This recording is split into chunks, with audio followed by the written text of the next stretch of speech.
The Vietnam War was a devastating experience for the United States. More than 58,000 Americans were killed in the conflict, and the long, bitter war deeply divided the American people. Why did the country enter this costly war in the first place? Although the United States did not enter the war on a large scale until 1965, the build-up to war began many years earlier. In fact, American involvement in Vietnam dates back to World War II, when the United States sought to end the Japanese occupation of Southeast Asia, including Vietnam. To do so, the U.S. government gave aid to a band of Vietnamese guerrilla fighters known as the Viet Minh. The group was led by Ho Chi Minh, a communist who greatly admired the United States.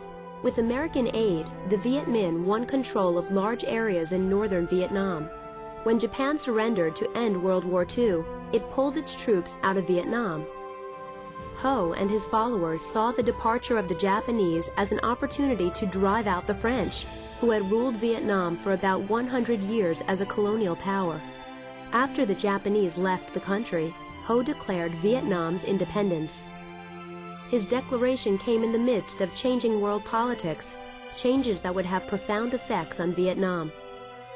With the end of World War II, U.S. President Harry Truman worried about the growing power of the Soviet Union. The Soviets were installing communist governments in Eastern Europe, creating a strong communist bloc. Truman believed that communism threatened democracy and human rights, and saw it as the responsibility of the United States to prevent its spread. Truman viewed France, a democracy, as an ally in the struggle against communism. France, in turn, wanted to regain control of its colonies in Southeast Asia. That is why, when Ho Chi Minh asked the United States to help Vietnam, Truman never responded to his letters. Ho turned to fellow communists for support instead. Then, in 1949, Communist Mao Zedong took control of China. The change renewed American attention on Asia and increased American worries about communism in Vietnam. Back in Vietnam, France was busy fighting the Viet Minh to regain control of its former colony. Both China and the Soviet Union were supporting Ho's forces. To prevent Vietnam from falling into communist hands, the United States pledged economic and military support to the French. In 1953, Dwight D. Eisenhower became president. He and his advisors worried that if Vietnam turned communist, the rest of Southeast Asia would follow in turn.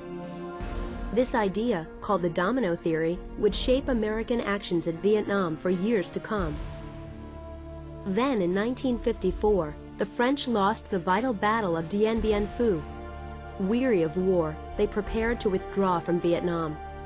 By international agreement, Vietnam was divided in half at the 17th parallel. Ho was allowed to control the northern half. Anti-communist forces held the southern half. The agreement also called for elections to be held so that Vietnam would be united under one leader. Ho was expected to win. But the United States had no desire for Vietnam to be unified under a communist leader. The elections never took place. The United States started providing economic and military aid to the South Vietnamese government, led by Ngo Dinh Diem. Diem was unpopular, however, and many in South Vietnam opposed his rule. Communists in the South formed a group known as the National Liberation Front. They sought to overthrow Diem and unite North and South Vietnam. NLF guerrilla fighters called the Viet Cong destroyed roads and bridges in the South and assassinated government officials. They carried out these attacks with the help of North Vietnam. After John F. Kennedy was elected president in 1960, U.S. involvement in Vietnam took a new turn. Soviet leader Nikita Khrushchev had promised to back all wars of national liberation, like the one in Vietnam. This confirmed American fears that communists were bent on taking control of the world.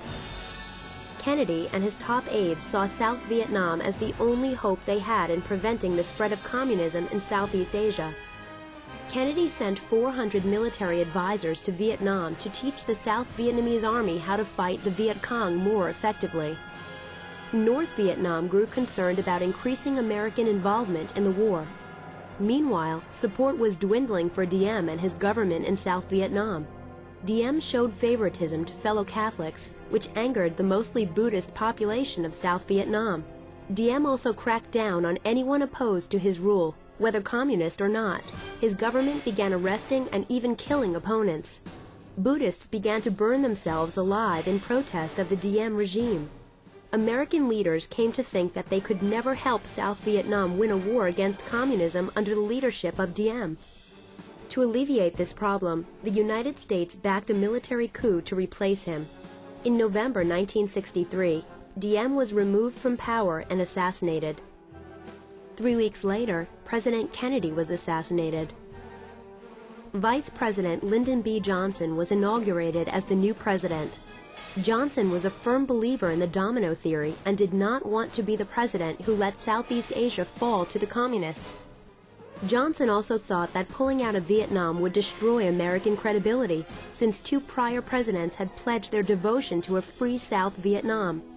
In January 1964, another coup took place, and General Nguyen Khanh became the new leader of South Vietnam.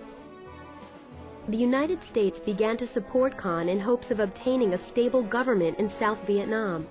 Khanh was unable to build a strong base of support, however. The lack of a strong leader would make it very difficult for South Vietnam to defeat the communists. Then, in August 1964, the fighting took a new turn. An American destroyer, the USS Maddox, was patrolling the Gulf of Tonkin off the coast of North Vietnam when North Vietnamese torpedo boats began to fire at it. 2 days later, the Maddox reported it was under attack again. The attacks infuriated President Johnson. He ordered airstrikes against North Vietnam in retaliation.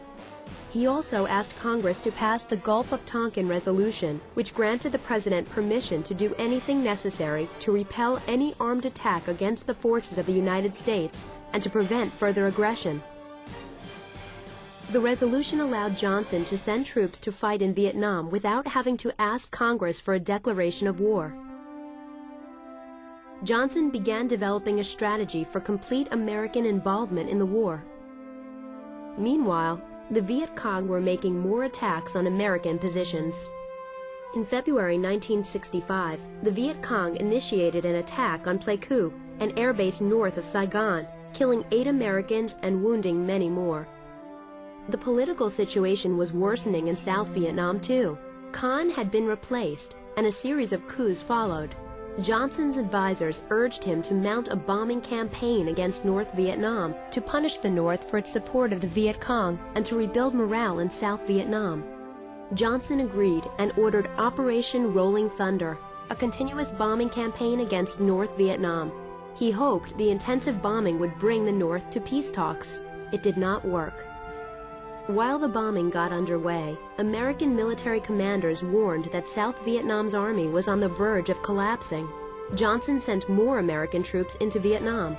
American soldiers also stepped out of their advisor roles to take on more active military operations. 3 weeks after a force of U.S. Marines was sent to protect the Air Force base in Da Nang, the Viet Cong attacked the U.S. Embassy in Saigon. As attacks continued in the South, Johnson was forced to send more and more American troops. By the end of 1965, more than 180,000 troops were committed to Vietnam. The United States was now fully involved in the Vietnam War.